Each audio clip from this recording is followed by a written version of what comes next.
Capítulo 10. Os donos de terras lutam com os donos do dinheiro.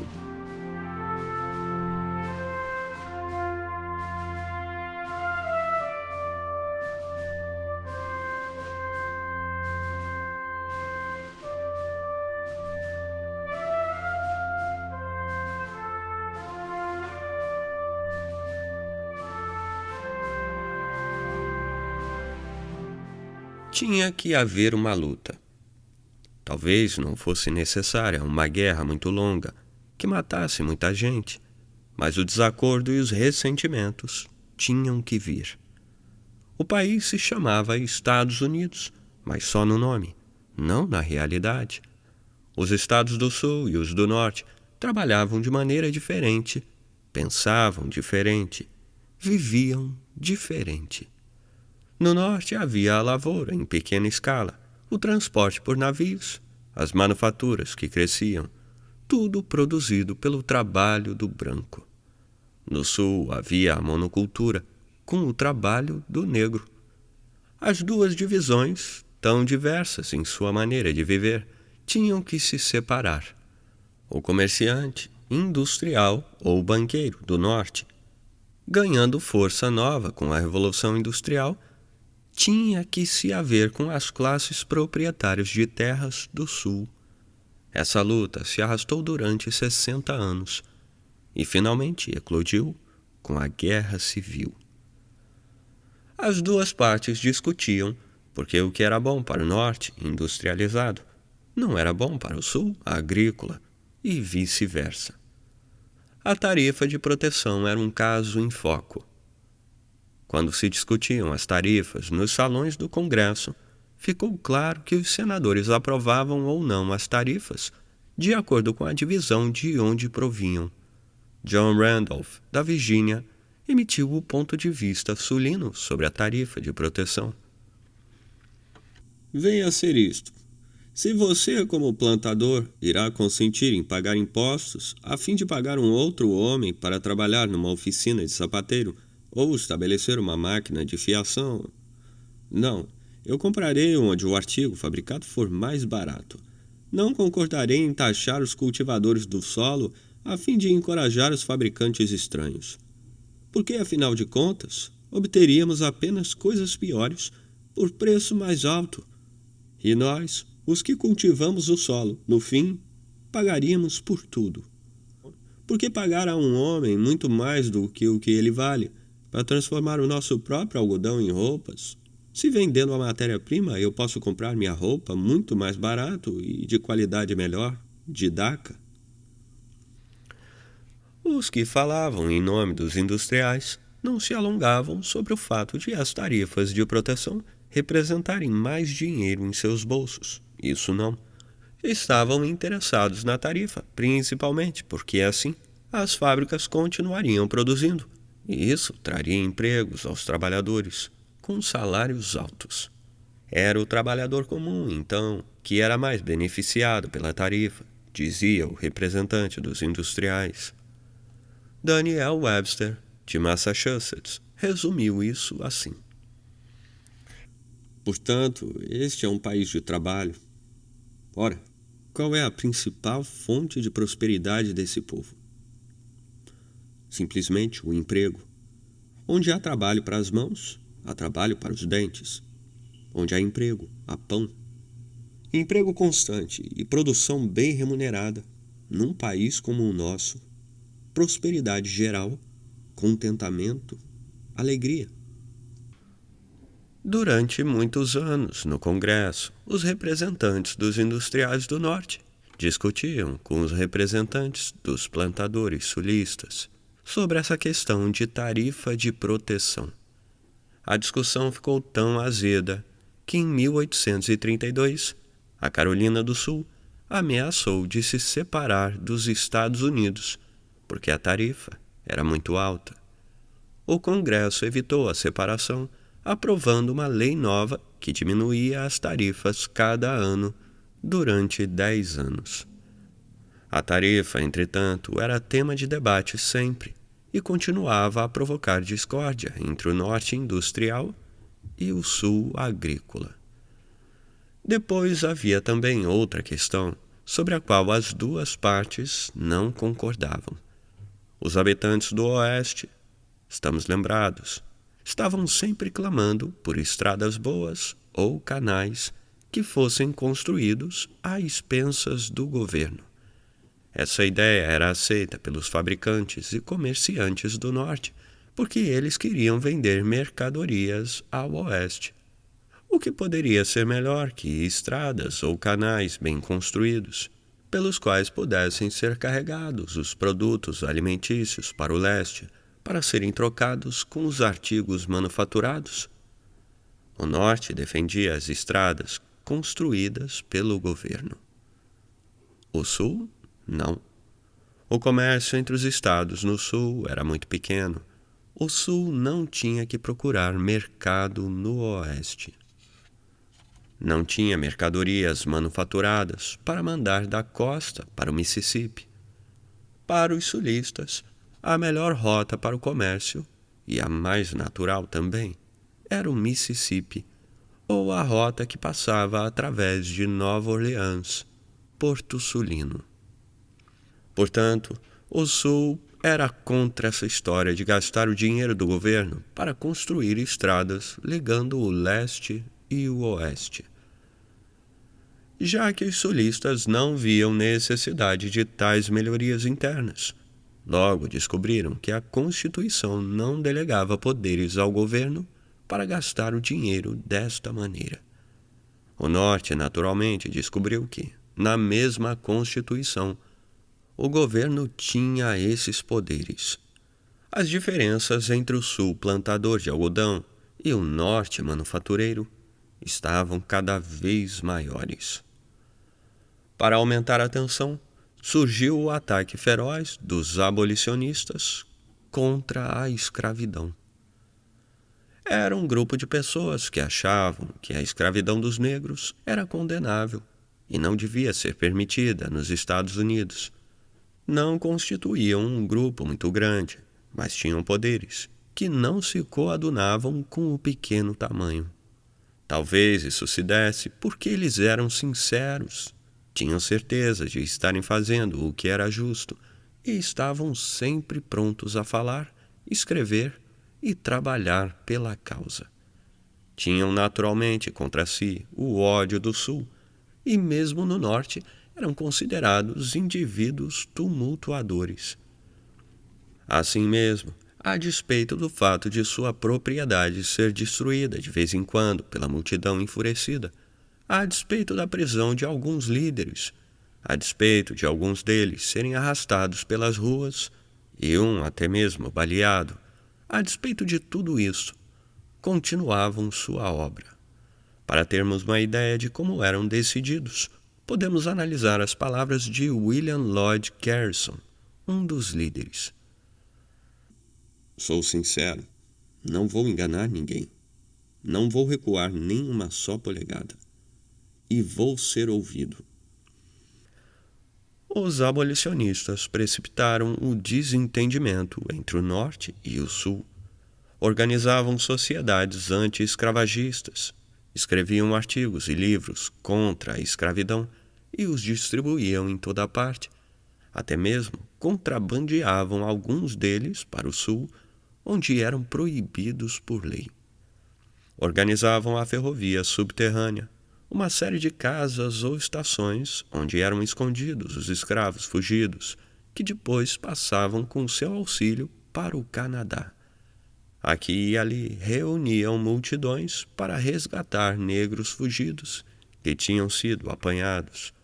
Em toda parte tentavam incutir a ideia de que a escravidão era coisa detestável e devia ser eliminada. Houve época em que os abolicionistas podiam ter feito progresso no Sul. Na verdade, entre 1788 e 1790, mais de 10.000 negros foram libertados só na Virgínia. Era o período logo depois da Guerra da Independência, quando havia muito que falar sobre liberdade e igualdade.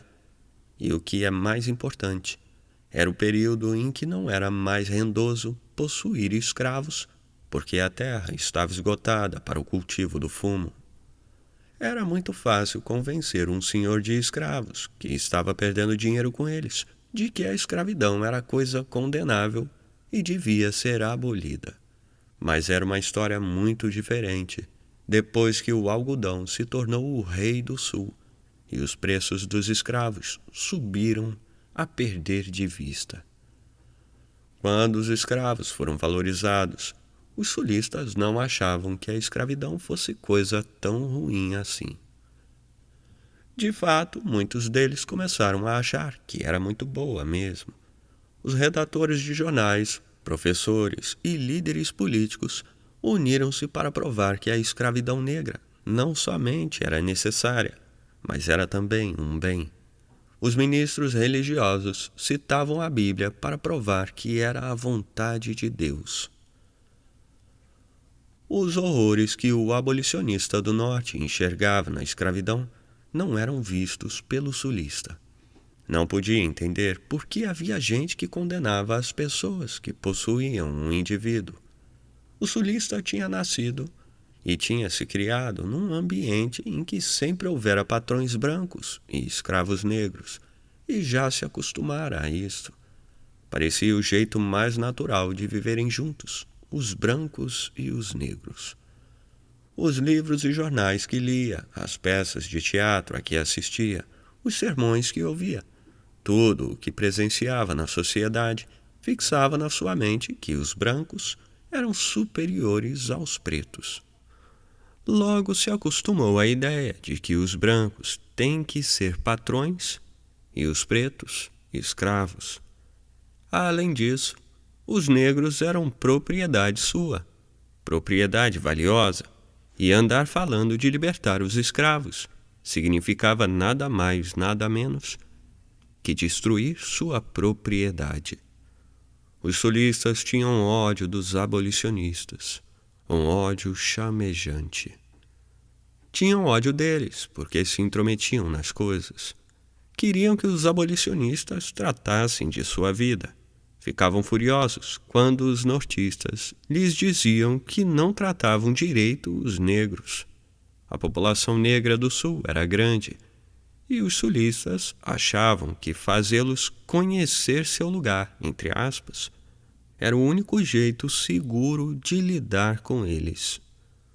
Os nortistas, com seu punhadinho de negros, faziam um barulhão sobre as péssimas condições do sul. Mas e o que se passava em sua própria casa? Os nortistas aceitavam os negros e os tratavam como iguais? Não, senhor. Quando foi aberta uma escola de negros livres em Canaan, New Hampshire, em 1835, apareceram 300 homens com 100 juntas de bois e arrastaram a casa em que ficava a escola até o pântano. Em 1833, quando a senhorita Prudence Grandall admitiu algumas meninas de cor em sua escola para internas em Canterbury, Connecticut, os vizinhos furiosos tentaram boicotá-la.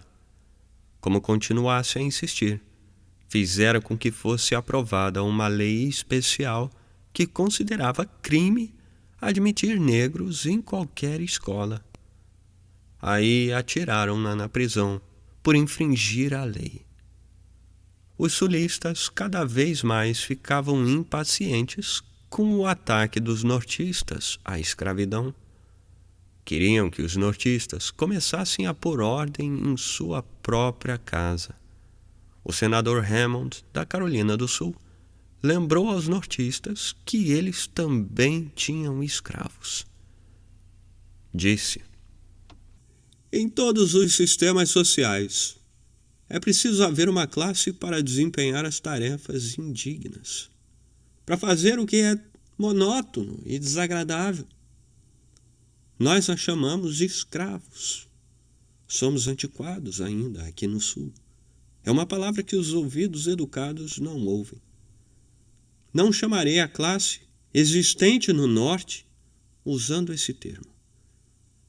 Mas vocês também os possuem. estão em toda parte. São eternos. A diferença entre nós é que os escravos são contratados pela vida toda e são bem recompensados. Não há fome, nem mendicância, nem desemprego entre nós, e nem excesso de empregos também. Os de vocês são empregados por diárias, não são bem tratados e têm escassa recompensa. O que pode ser provado da maneira mais deplorável, a qualquer hora, em qualquer rua de suas cidades. Ora, pois a gente encontrava mais mendigos em um dia, em uma só rua de Nova York, do que os que se encontram durante toda uma vida no sul inteiro. Nossos escravos são pretos, de uma outra raça inferior. Os de vocês são brancos, de sua própria raça. São irmãos de um só sangue. A escravidão negra do sul era melhor ou pior que a escravidão das fábricas do norte. O Daily Georgian, de Savannah, publicou um artigo em 1842 exatamente sobre este assunto. Dizia, abre aspas, se nossas palavras pudessem alcançar os ouvidos das pessoas desavisadas, que são enganadas pelos arquilíderes da abolição, nós lhes pediríamos que libertassem os escravos brancos da Grã-Bretanha e das cidades manufatureiras do norte, antes de interferirem nas instituições internas do sul. Fecha aspas.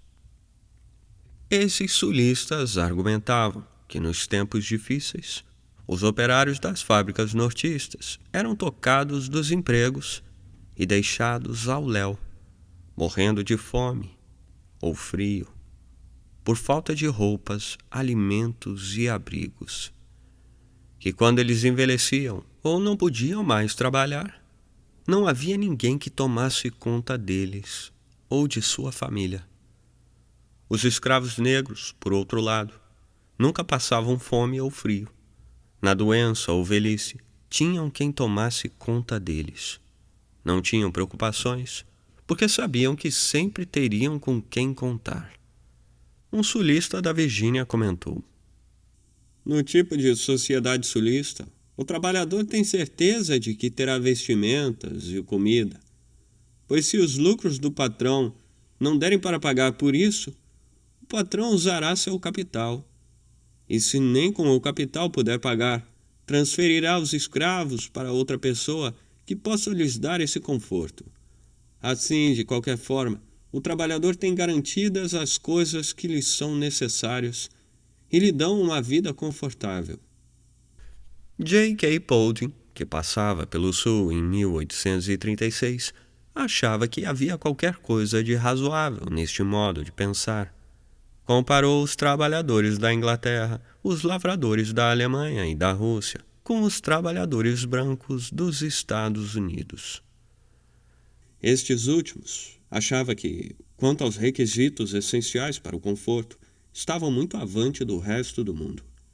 Entretanto, trabalhavam mais que escravos, e muitas vezes eram despedidos dos empregos e ficavam sem pão porque não tinham um patrão que se importasse com eles e que protegesse as suas famílias contra a fome, frio ou necessidades. A discussão sobre a escravidão cada vez mais se agravava. De vez em quando, o governador de algum estado do norte tinha um atrito com algum outro governador, sulista, sobre se deveria ou não entregar um negro fugido ou roubado. Vinha depois uma longa altercação, em que ambos os estados ficavam cada vez mais exaltados. Depois tudo era abafado, e novamente uma outra discórdia surgiria em um lugar diferente. Podia surgir um conflito provindo dos ataques dos abolicionistas à escravidão, como se deu com o livro A Cabana do Pai Tomás. Os estados do sul aprovavam leis que proibiam imprimir ou distribuir tais livros ou panfletos. Os agentes do correio sulinos destruíam qualquer material contra a escravidão. Os estados do norte tornavam difícil a vida dos apanhadores de escravos que desempenhavam sua missão. discórdia, ânimos exaltados, brigas, multidões. O conflito sobre a escravidão enfiando uma cunha entre o norte, que contava com o trabalho livre nas fábricas, e o sul, que contava com o trabalho escravo nas plantações. Tanto no norte como no sul, no começo, a lavoura tinha sido a principal fonte de rendas. Mas, enquanto que o sul se atinha inteiramente, ou quase, à monocultura, o norte contava com o comércio e a manufatura, além das culturas múltiplas. Todo estrangeiro que visitasse os Estados Unidos era alertado pela grande diferença que existia entre as duas regiões, sempre a favor do norte. Quando alguém saía do sul e entrava no norte, via uma grande alteração. Passava de uma atmosfera preguiçosa, sonolenta, para outra ativa, mais rápida. Deixava para trás os campos abandonados e exaustos, com suas mansões caindo aos pedaços, e entrava numa região de fazendas bem cuidadas, dirigidas com eficiência, além de cidades progressistas. Esquecia-se da impressão causada pelos algodoais sem fim ao ver as inúmeras fábricas, minas, canais, estradas de ferro, lojas, colégios e bancos. Enquanto os sulistas ricos tinham empregado todo o seu dinheiro em uma coisa só, o algodão, os nortistas de posses tinham empregado o capital em várias coisas diferentes, fábricas, minas, bancos, ferrovias.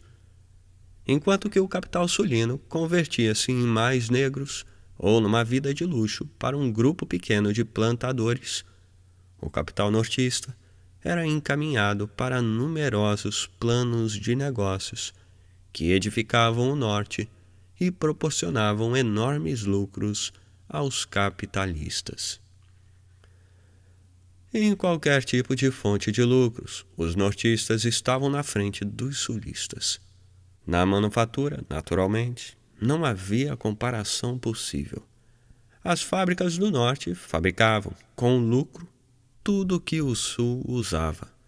Ou os navios nortistas traziam mercadorias da Europa e os comerciantes, também do norte, vendiam tudo no sul, com lucro.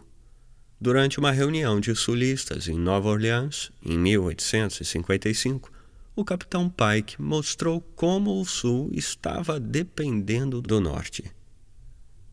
Desde o chocalho que a ama encosta no ouvido do recém-nascido, até a mortalha que cobre as formas rígidas dos mortos. Tudo do sul provém do norte. Acordamos envoltos em lençóis, tecidos nos tiares nortistas, deitados em travesseiros repletos de penas nortistas. Lavamos o rosto em bacias fabricadas no norte. Secamos a barba com toalhas nortistas. Vestimos-nos com roupas fabricadas com tecidos do norte. Comemos em pratos e travessas do norte. Nossos quartos são varridos com vassouras nortistas.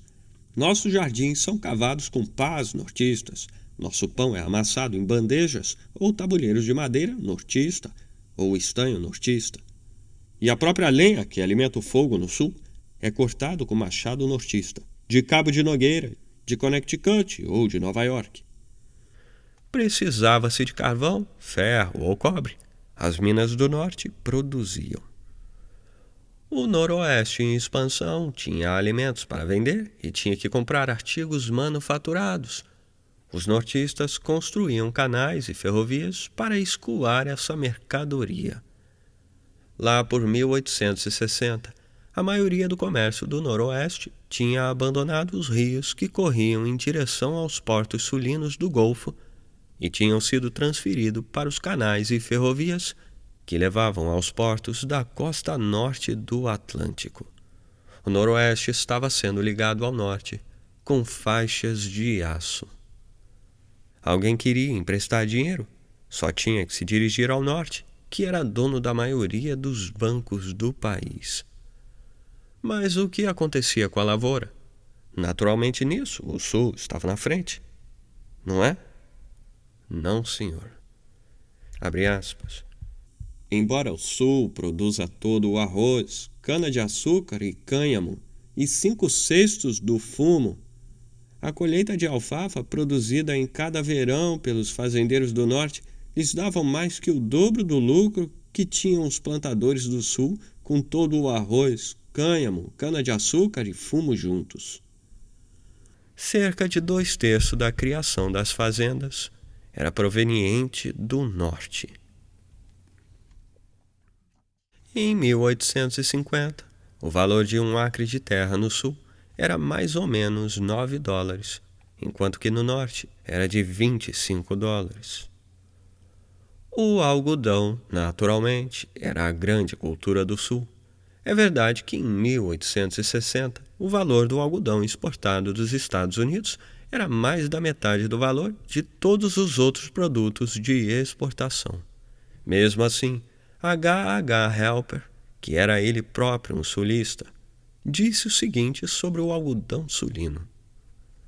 A verdade é, entretanto, que a cultura do algodão é de valor muito pequeno para o sul. A Nova Inglaterra e a Inglaterra Velha, usando de sua sagacidade e empreendimento bem superiores, fazem-no reverter em seu benefício.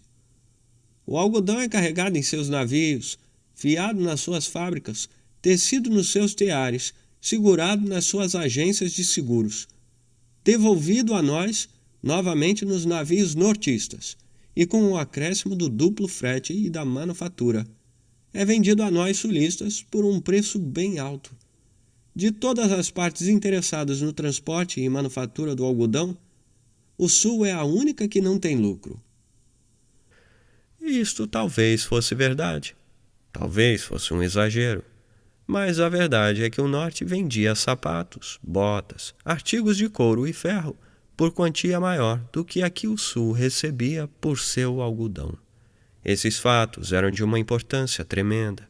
Faziam pressentir a vitória do homem de negócios nortista, derrotando os plantadores sulistas.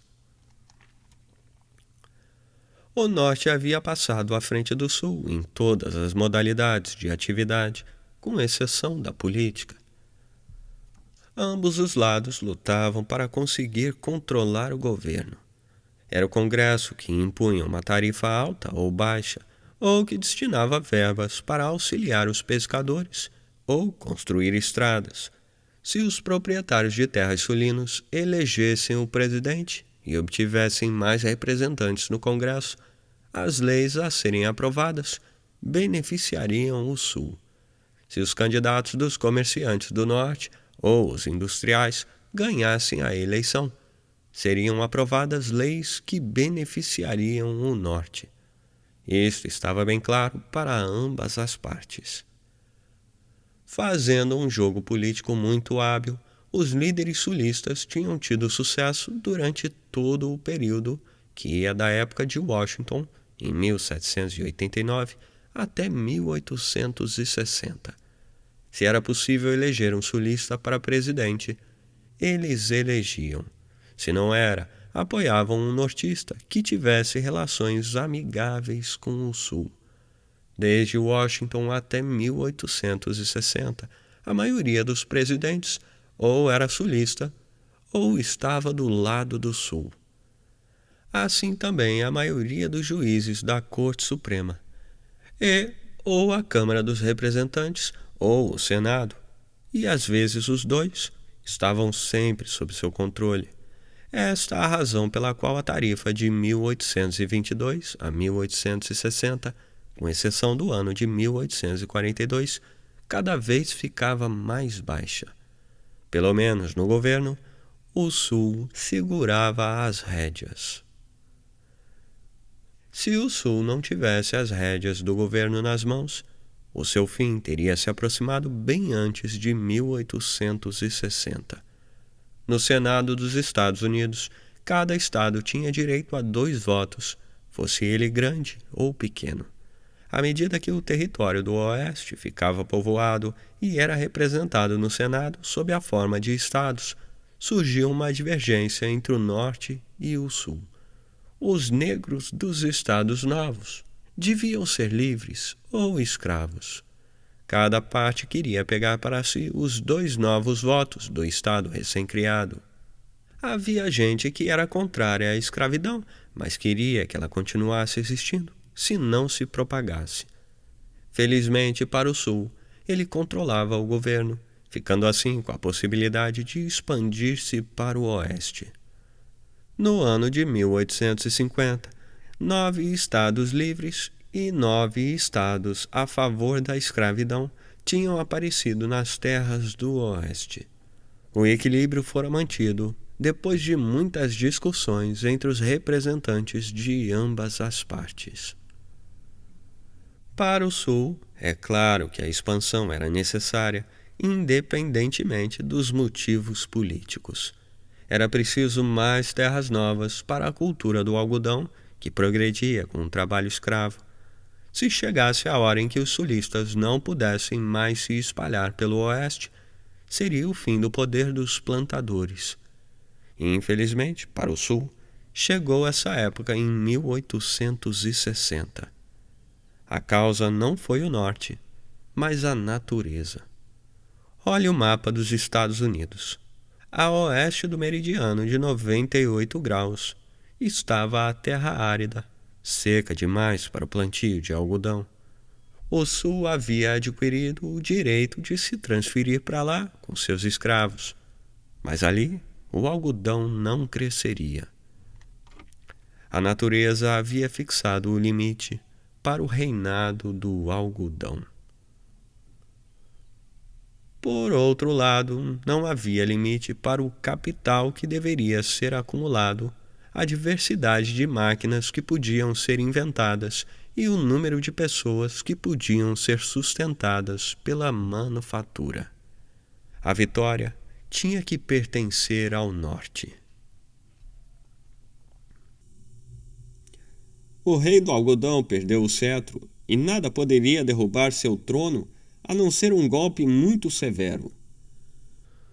Quando os oposicionistas ou o Partido Republicano venceram a eleição em 1860 e Abraham Lincoln tornou-se presidente, os plantadores viram sua sentença em letras de fogo. Agora que tinham perdido também a força política, sentiram que não havia mais nada a fazer, a não ser retirar-se da União.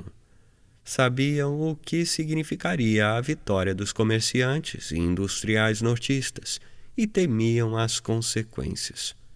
Em dezembro de 1860, a Carolina do Norte e depois mais 10 outros estados da escravidão declararam que não faziam mais parte dos Estados Unidos. Os representantes dos estados que se separavam reuniram-se e formaram os Estados Confederados da América.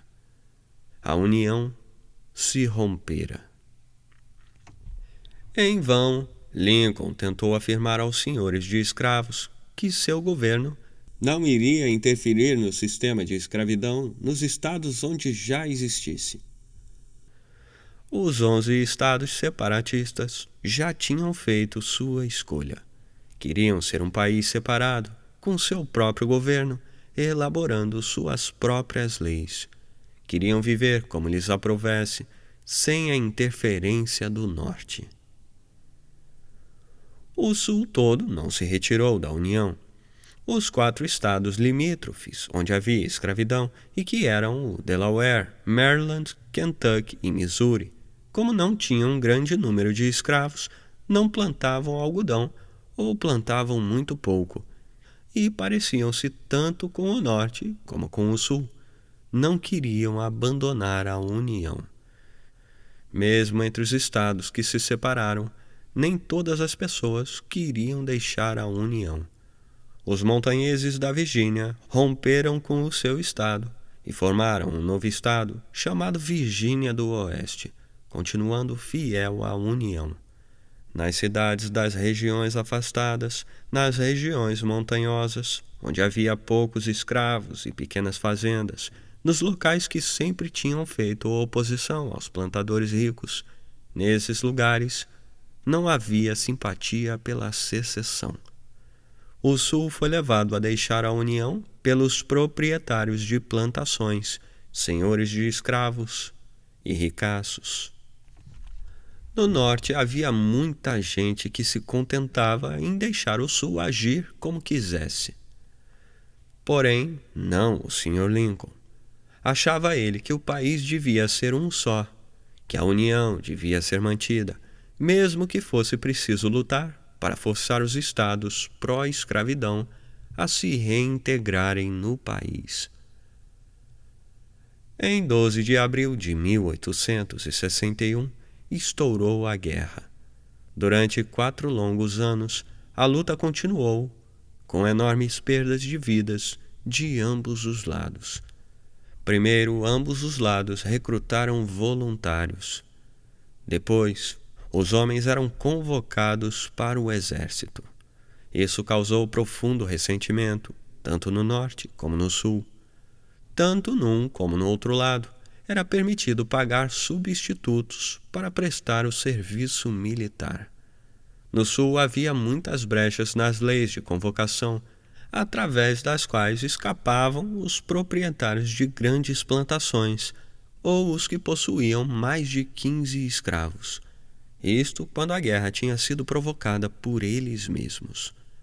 No norte, um indivíduo convocado podia ser isento da convocação se pagasse ao governo $300. Não admira que muitas pessoas pobres se referissem à guerra como a guerra dos ricos na qual lutam os pobres.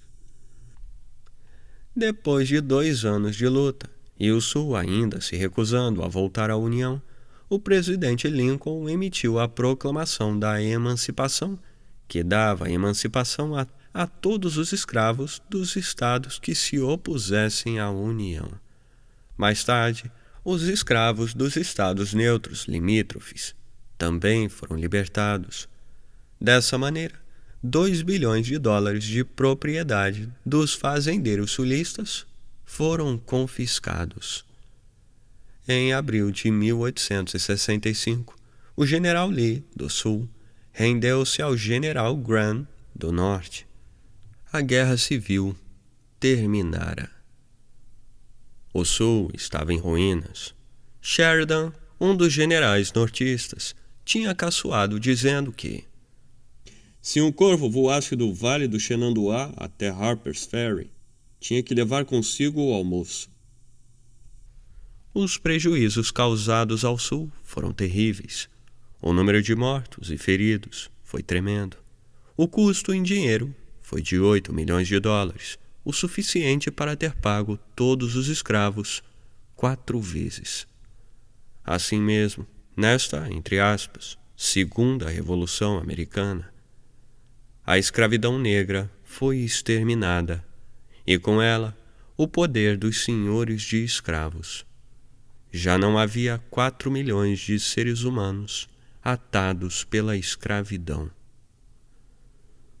Os proprietários de terras do Sul já não podiam se atravessar no caminho dos capitalistas do Norte.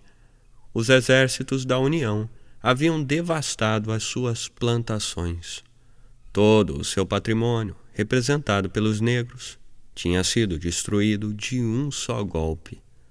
O dinheiro que haviam emprestado à Confederação estava completamente perdido. Os líderes que haviam tido cargos públicos agora necessitavam permissão do Congresso antes de poder novamente exercer suas funções. Desaparecera o seu poder e riqueza. Os capitalistas do Norte, por outro lado, tinham agora à disposição tudo aquilo por que tinham lutado durante 60 anos. Nada daquela absurda tarifa de proteção. Impunham agora a tarifa mais alta que já se tinha visto. Não havia mais problema quanto a gastar ou não o dinheiro do governo para melhorias internas. As companhias de estradas de ferro receberam milhares de acres de terras do governo e gordas quantias de dinheiro público. Nada de salários altos para os trabalhadores.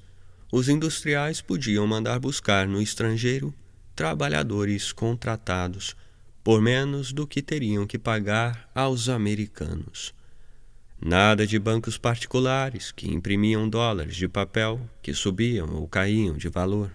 Os agiotas agora podiam consolidar um sistema de bancos que tornavam seguros os seus empréstimos e os lucros. Os comerciantes industriais, banqueiros, tinham lutado e tinham vencido a batalha pela liderança contra os proprietários de terras que haviam se atravessado em seu caminho.